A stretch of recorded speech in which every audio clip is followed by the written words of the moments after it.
আসলে এনবিআরকে রেখেও রিফর্মস হওয়া যেত, এনবিআরকে রেখেও করা যেত, কিংবা আপনার আপনার এই আমাদের সকল মানুষের চাওয়া পাওয়ার একটা মতের প্রতিফলন ঘটাইতে পারত।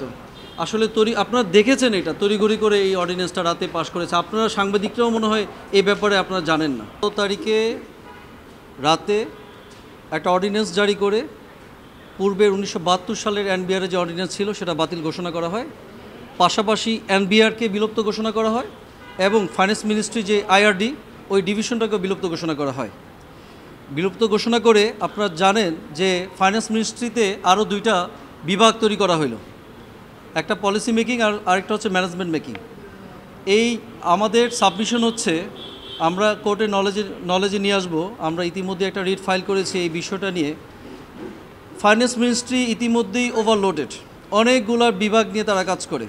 আপনি ব্যাংকিং বলেন, ইন্স্যুরেন্স বলেন, বাংলাদেশ ব্যাংক বলেন, অথবা আপনি অন্যান্য রেভিনিউর পলিসি মেকিং বলেন ইত্যাদি।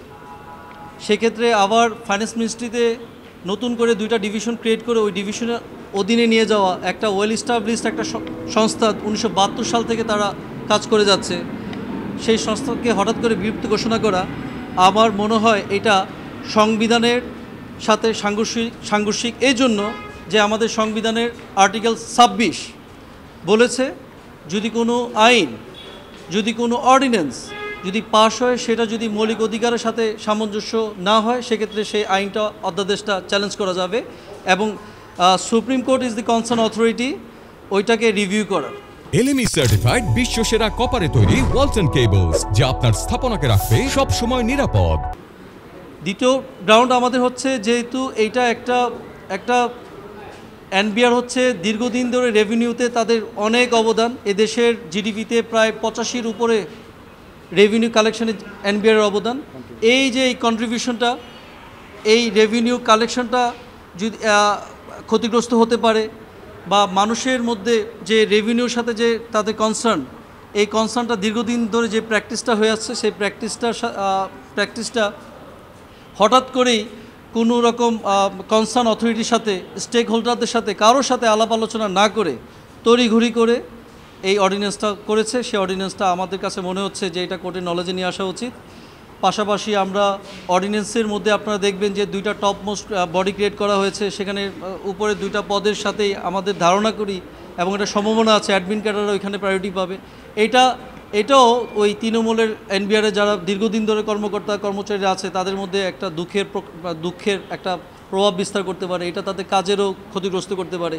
সব মিলে যদি তাদের কাজের ক্ষতিগ্রস্ত হয়, তাহলে রেভিনিউ কালেকশনে ক্ষতিগ্রস্ত হবে, পুরো দেশটার মধ্যে আপনার রেভিনিউতে একটা প্রভাব বিস্তার হবে, এটা আমার কাছে মনে হচ্ছে। সুতরাং এরকম অস্থিরতা দূর করার জন্য এই রিটটা আমার মনে হয় যে মানুষের এবং এনবিআরের যেই বর্তমান অবস্থাটা টিকে রাখার জন্য যথেষ্ট কার্যকর ভূমিকা রাখবে বলে আমি মনে করছি।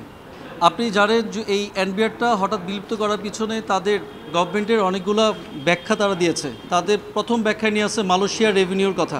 মালয়েশিয়া 11% + রেভিনিউ তারা কালেক্ট করে, আর আমাদের দেশে রেভিনিউ কালেক্ট হচ্ছে 7 পয়েন্ট সামথিং। আসলে মালয়েশিয়ার ইকোনমিক স্ট্রাকচার বাংলাদেশের ইকোনমিক স্ট্রাকচার এক না। সুতরাং এই ইকোনমিকটা ড্রামাটিক্যালি আপনি যদি রেজ করতে চান, তাহলে মানুষের মধ্যে ভ্যাট এবং ট্যাক্সের করের বোঝা চাপিয়ে দেওয়া হবে।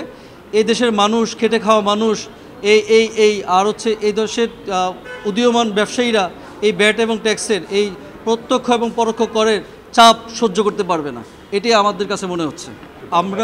আমরা আমাদের রিটের মধ্যে আমরা পার্টি করেছি ফাইন্যান্স মিনিস্ট্রিকে এবং পাশাপাশি ল মিনিস্ট্রিকে। আমরা জানতে চেয়েছি তাদের এই অবৈধ অধ্যাদেশটা যেটা রাতে পাশ করা হয়েছে কেন বাতিল ঘোষণা করা হবে না, যেটা আলট্রা ভাইরাস সংবিধানের সাথে যেটা মনে হচ্ছে যেটা আলট্রা ভাইরাস।